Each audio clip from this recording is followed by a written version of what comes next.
Emri i tij ishte Arben. Ai ishte vetëm 9 vjeç, por trupi i tij dukej më i vogël. Ligëtohuni. Krahët hollohen si një degë e thatë. Frymëmarrja e shkurtër e bër cop-cop. Që kur ishte foshnjë, gjoksi i tij ishte i dobët. Gjyshja tha se kishte lindur me gjysmën e ajrit të saj. Arbeni fliste pak.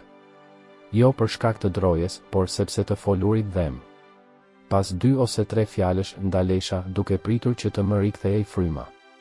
Ndonjëherë, ai thjesht tregonte me gisht dhe gjyshja e kuptonte.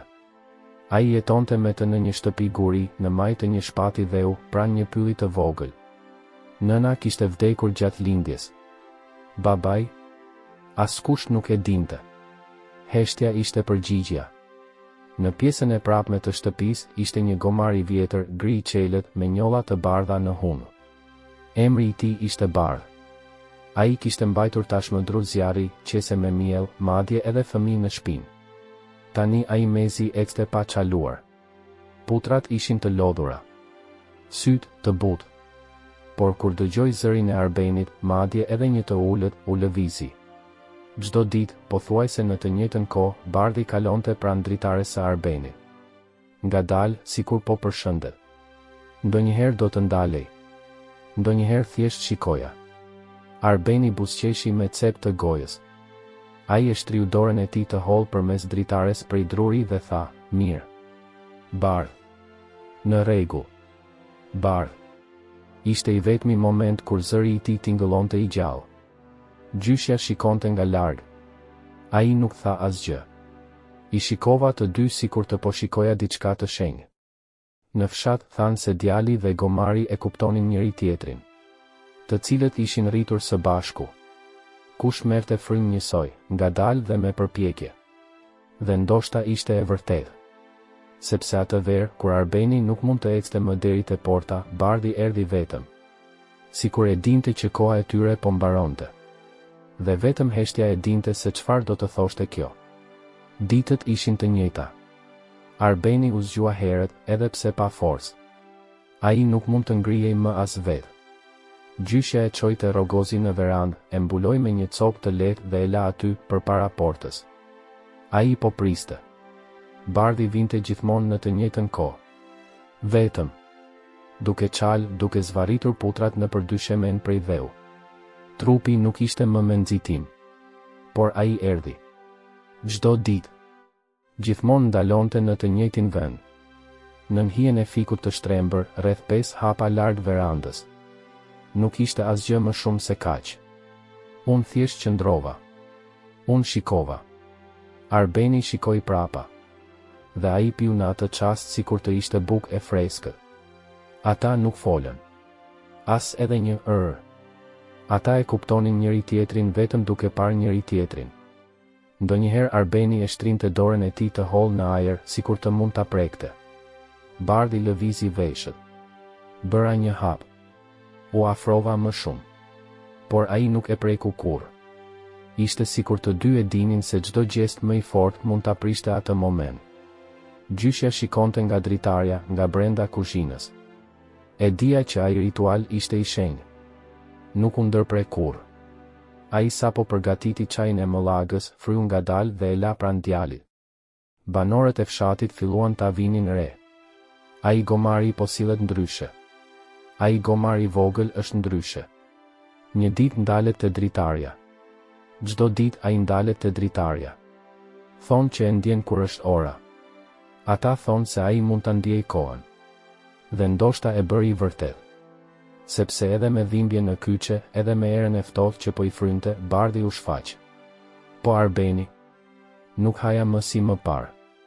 Ai nuk tha më asgjë. Ai thjesht buzëqeshi me sy kur gomari i vogël u shfaq rreth kthesës së rrugës.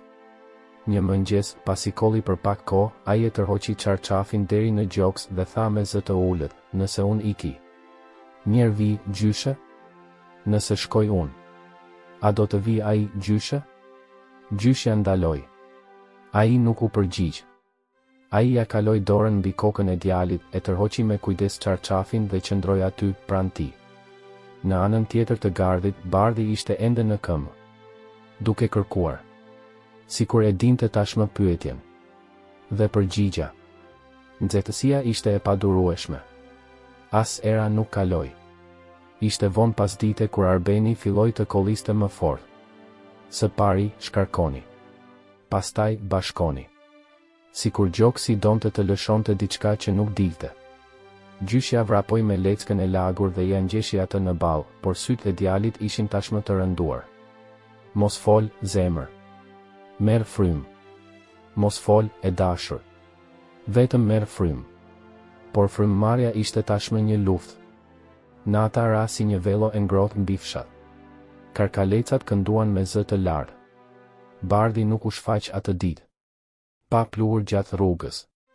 As tingulli i një thundre. Arbeni vazhdoi të shtrihej në rrogoz. Gjoksi ngrihej e ulej ngadalë, pothuajse asgjë. Syt hapur, por të pa fokusuar. Ata vetëm shikonin errësirën. Gjyshja e mori në krah. Ai e çoi në shtrat brenda në shtëpi. Ai ndezi një qiri të vogël. Ai vendosi një ruzare të palosur në një jastëk. Zoti të ruajt, biri im i vogël. Zoti të ruajt, vogëlushja ime. Rreth mesnatës, Arbeni kolli për herë të fundit. I dobët. I thatë. Pastaj lëshoi një pshertim. Vetëm një. Dhe nuk mori frym më. Ajo nuk bërtiti. Nuk funksionoi. Thjesht u ula pranë saj. Ai kaloi dorën mbi sy. Dhe qëndroi. Të nesërmen në mëngjes, fshati e mori vesh. Fqinjet vinin pak nga pak. Disa me lule, të tjerë me bukë. Prifti mbërriti nga manastiri. 3 burra filluan ta përgatisnin arkivolin me dru të lehtë nga hambari i gjyshit, i cili ishte ende në këmbë, edhe pse ishte i vjetër. E bën të vogël, pothuajse sa madhësia e një djepi. E mbuluan me një çarçaf të bardhë dhe vendosën lule nga bregu i lumit sipër, të kuqe, si ato që djalit i pëlqente t'i shihte nga porta. Gjyshja heshte gjatë gjithë kohës. Ulur në një stol, me duart në prehër. Ndonjëherë ai murmërite një lutje. Para se ta mbyllte arkivolin, ai vendosi brenda një mollë të vogël, tashmë të vyshkur. Ishte e fundit që Arbeni e kishte ruajtur për t'ia dhënë bardhit. Jashtë, askush nuk e pa gomarin. A nuk është e drejtë kjo? Pyeti dikush. A nuk do të vijë sot? Gjyshja shikoi shtegun. Pa pluhur. Asnjë hap. Vetëm dielli që lind dobët pas maleve. Ajo kësherti u thellë dhe u përgjigj, ndoshta po pret momentin e tij. Ndoshta po pret momentin e tij. Dhe askush nuk pyeti për asgjë tjetër. Dielli mezi kishte lindur pas maleve. Njerëzit filluan të vinin ngadalë, me hapa të vegjël, me velo në kokë dhe me syt ulur. Kishte lule në krah dhe respekt në heshtje. Askush nuk foli me zë të lartë. As fëmijët nuk vrapuan atë ditë. Në qendër të oborrit prej dheu, përpara shtëpisë prej guri, ishte arkivoli i vogël. E mbuluar me një çarçaf të bardhë, e zbukuruar me lule të kuqe të mbledhura, ndërsa ishin ende të lagura nga vesa. Pranë saj, një stol prej druri ku ulej gjyshja, me duart në prehër dhe sytë e ngulur në një vend. Prifti e rregulloi librin. Burrat e fshatit murmëritën lutje të ulta. Ishte atëherë që u dëgjua. Trokit. Trokit. Trokit. Zhurma vinte nga rruga me dhe. Larg. Ritmike. Ngadalë. Kokat kthyen kokën, por askush nuk tha asgjë. U ngrit pluhur i imët. Një figurë u shfaq rreth kthesës në mjegullën e mëngjesit. Ishte bardhi. Gomari erdhi vetëm. Pa tërhequr askush. I çal por i vendosur. Putrat përparonin rënd, sikur çdo hap dhemte më shumë se i fundit. Trupi po dridhej. Por ai erdhi. Në gryk, një degës e vogël e thatë, me 3 gjethe të varura. Kjo është ajo që mbante ai. Njerëzit u hapën në heshtje. Gomari kaloi nga mesi. Ngadalë. Shikimi poshtë. Pshertima. Ai hyri në obor dhe eci drejt arkivolit. U ndal. Qëndroi aty. Vetëm duke marrë frym. Pastaj u gjunjëzua. Me përpjekje. Së pari putrën e përparme. Pastaj ai tjetri. Shpina po dridhej. Një zhurmë e ngjirur doli nga kraharori i tij, as rënkime dhe as rënkime. Ai uli kokën dhe mbështeti hundën te lulet. Dega ra në tokë, pikërisht pranë mollës së vyshkur. Dhe kështu mbeti. Të gjithë ndaluan. As era nuk dëgjohej. Gjyshja i mbylli syt. O erdhi. Ai erdhi. Askush nuk qau me zë të lartë. Askush nuk bërtiti. E vetmja gjë që dëgjoje ishte frymëmarrja e ngadalt e dikujt që kuptonte gjithçka pa pasur nevojë për shpjegim. Dhe bardhi atje. Në gjunjë. Sikur të ishte vendi i duhur. Sikur aty i kishte ndaluar edhe zemra. Procesioni u largua ngadalë. Ata ecën në kodër një nga një, pa nxitim, sikur çdo hap të ishte shumë i rëndë për t'u nxituar. Prifti përpara, burrat pas, duke e mbajtur me kujdes arkivolin e bardhë. Gjyshja erdhi në mes, midis dy fqinjeve. Syt ulur, duart e kapura së bashku. Fëmijët qëndruan te porta, duke shikuar nga larg. Bardhi erdhi i fundit. Po ecte ngadalë.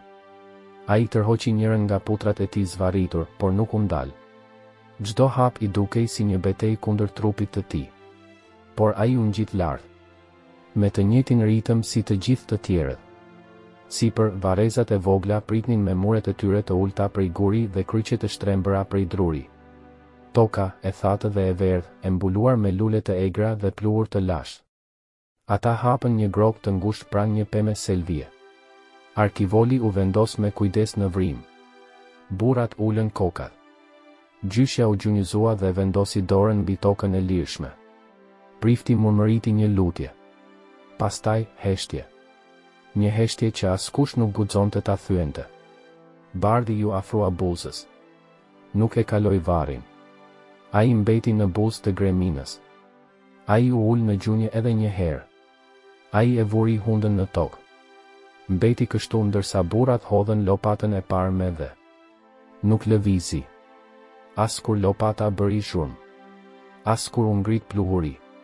Kur lulja e fundit mbeti në grumbullin e tokës, të gjithë filluan të zbresin. Një nga një, në heshtje. Bardhi nuk shkoi. Gjyshja shikoi prapa, tashmë në gjysmë të shpatit. Ai e pa aty, duke qëndruar në vend. Shtrirë, tani. Me kokën mbështetur në tokën e sapo punuar. Të nesërmen ai ishte ende aty. Dhe edhe tjetri gjithashtu. Fqinjet filluan të sillnin një kovë me ujë. Një mollë e prerë. Një pëlvur. Por askush nuk e detyroi të largohej. Ai rri sepsis nuk mund të ikë. Ai qëndron sepse nuk mund të shkojë. Ai nuk ka më Zot, ka kujtim. Nuk ka më pronar, ka kujtesë. Ata thonë se ai qëndroi atje për 7 ditë. Të tjerë thonë se ishte më shumë. Disa thonë se pas kësaj ai nuk zbriti më kur nga kodra. Por kushdo që kalonte andej në muzg betoi se kishte parë një gomar të vjetër që qëndronte përpara një varri të vogël. Si dikush që është ende duke pritur. Ose si dikush që donte vetëm të qëndronte aty ku e kishte zemrën.